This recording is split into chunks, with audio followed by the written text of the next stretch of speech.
All right. Nigeria's President Buhari has issued marching orders to heads of Nigerian security agencies to ensure that the governorship election in Anambra State holds as scheduled. Escalating violence in the state and other parts of the southeast has led to growing calls for the postponement of the vote. To ensure the election's success, Buhari has directed heads of the country's security agencies to apply overwhelming force on non-state actors who attempt to disrupt the exercise. The National Security Advisor, Major General Babagana Monguno, retired, says Anambra residents deserve to elect a governor of their choice, and the government would not allow, in quote, non-state actors to set a wrong precedent in the country's electoral experience.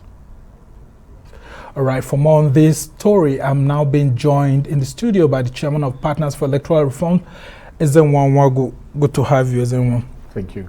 Here's a marching order from President Buhari to ensure that not only Southeast is safe, but there's a conducive environment for elections to hold in Anambra State. Do you think that the president is receiving mixed signals that that poll could not hold? Well, I think even by your prefacing right now, you are talking about growing calls to postpone the election. And as I was sitting here, I was just imagining who the political parties themselves, are they making any call for postponement of elections?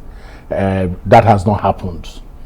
The INEC, the electoral management body itself, has not shown. In fact, the chairman had a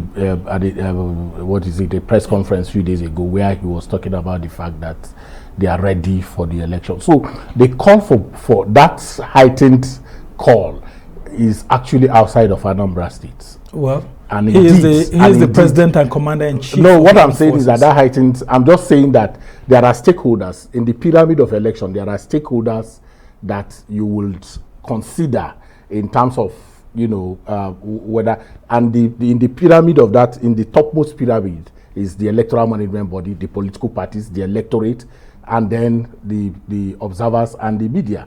Okay, so but right there in Anambra, as we speak now, observers are being trained, the political parties are having their campaigns. That's not to say, but the parties are not fully having their campaigns as it should have been, because most of the candidates are actually afraid to go to. I don't know about that. They are going. Well, that's the reality. No, because we had even the police actually saying that they are trying to contain. There's a political economy to security, which you need to understand. Many times when you hear things like, "Oh, which election did we go to that we did not? Did you think we were going to go to Edo? Did you think we would be in Ondo?" We've crossed all those. Before 2011, what did you hear? Oh, this 2011 election, 2015. Oh, this 2015 election would be. In fact, it was even said that Nigeria would disintegrate before 2015. Now, and that was the climate. When you see monarchs gathering at an event in Imo State, and all of a sudden people who are called unknown gunmen just come there and kill between 3 to 5 monarchs, and considering the distance between Imo and Anambra, wouldn't you be worried if you were the president? I'm not saying that the president. I'm saying that the president is making a call, but we need to also determine and understand the climate of elections. Okay, if you don't have election in Anambra, what is the consequence? The consequence is that, and that's what the president is saying. It can't happen. You are going to have a state of emergency. If you have a state of emergency, what do you have? Sole administrator. The people of Anambra wouldn't want that. The people of Anambra will want to be governed by the people that they elect. And so it is part of our responsibility to continue to educate the people, to say, look, it's your responsibility to ensure that election holds. The president has made a call. You understand? There could be over-securitization. Over-securitization has implications. It's like hunger. It can weaken you. And that's why there have been fears of voter apathy. Yes. Considering that other election that was held in Abia State, where I think in Aba, you could see that almost just like about 10 to 16% of the voter turnout. And a lot of Anambra has a very terrible voter turnout statistics. As you know, no governor in that state has been elected with more than 300,000 votes. Interesting. So what should INEC be doing as we head close to the elections right now? Because a lot of ad hoc staff may be afraid, a lot of INEC staff may be afraid, because INEC offices are being burnt too. Trainings have already taken place. INEC have trained their staff, the ad hoc staff that will participate in this election.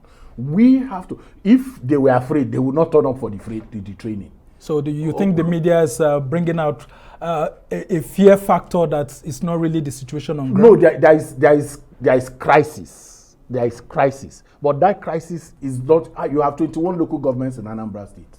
And then if you already have a low voter turnout index from that state, what we need to do is to inspire confidence and get the people to come out. Because and how do we do that? How we're doing that is by shouting down and showing in clear terms that if trainings are already going on, if the people of Anambra are turning out to be trained as observers who will observe these elections, because the people who will observe are not coming from outside of Anambra. Just quickly State. Before we end this chat, how would you ask security agencies to behave within this atmosphere? They need to be professional. The laws, the rule of engagement is already very clear. The Interagency Consultative Committee on Election Security is already saying, look, we can guarantee security.